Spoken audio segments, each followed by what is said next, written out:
So ayan mga kadrama-rama, alam ko pong inaabangan nyo po no, yung next na mangyayari po dito sa Abot Kamay ng Pangarap dahil sobrang nakakatins na nga po no, at saka nakaka-excite na nga din po yung pinapakita ni Director every episode dito sa Abot Kamay ng Pangarap. At alam naman po talaga natin ngayon mga kadrama na hinostage nga po talaga ito ni Giselle, itong si Morgana, dahil nga po talaga gusto nga po niya itong magiganti dito sa tao na to no, dahil nga po sa ginawa sa kanya sa pagpapatalsik bilang CEO dito sa Apex. Nang dahil lamang po sa ginawa nga po ni Giselle doon, nilagyan nga po niya ng lason nga po yung lalagyan ng tubig ni Morgana, at dahil nga po doon sabi pa nga ni Morgana, papatawarin daw kita pero hindi lang daw yun sapat kundi ang paalisin ka bilang CEO dito sa Apex sa posisyon mo na yan. Tsaka ang gusto din talaga maging CEO ay itong si Morgana. Gusto niyang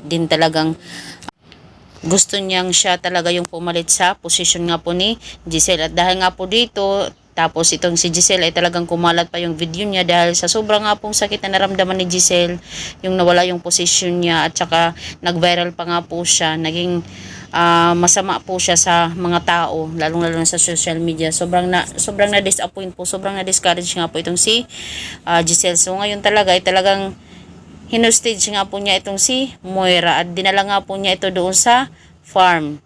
Dahil alam naman po talaga natin, sabi pa nga niya, siya si Morgana, lumaki daw siya sa farm, kaya dinala talaga siya ni Giselle doon sa farm.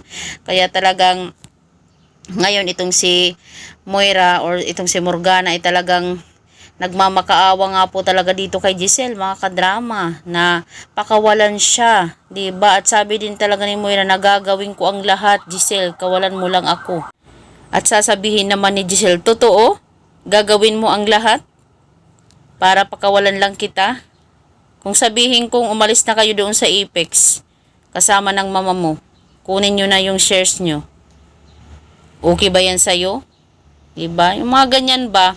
Alam naman po talaga natin mga kadrama na itong si Moira talaga, itong si nagpapakamorgana, siya talaga po talaga itong si Moira. Talagang hindi pa rin siya nagbabago no hanggang ngayon. Talaga itong si Giselle, sukdulan na talaga yung kanyang nararamdaman na galit dito kay Moira. Dahil nga po sa ginawa niya sa kanya. Imbis na nagpapanggap lang siyang Morgana, ngayon kinalaban pa niya itong si Giselle, kaya talagang dahil sa paghamon niya sa paglaban dito kay Giselle, hindi po talaga siya mananalo mga kadrama. Kaya itong si Giselle ay talagang sukdulan na nga po no.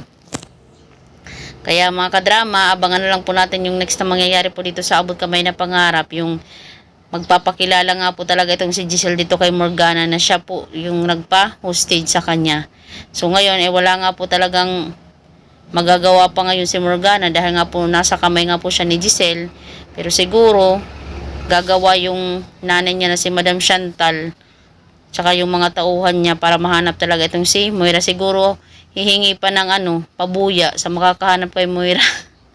So yun lang po mga kadrama, abang-abang na lang po tayo sa next na mangyari dito sa Abot Kamay na Pangarap. Don't forget to please like, share, subscribe my channel para sa susunod na videos ma-update ko po kayo mga kadrama.